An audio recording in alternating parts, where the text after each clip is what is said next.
हरिमुखे म्हणा, हरिमुखे म्हणा, पुण्याची गणना कोण करी.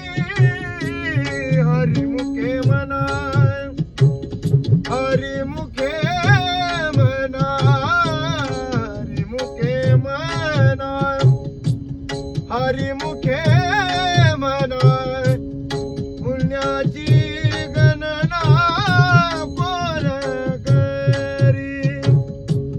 पुण्याची गणना कोण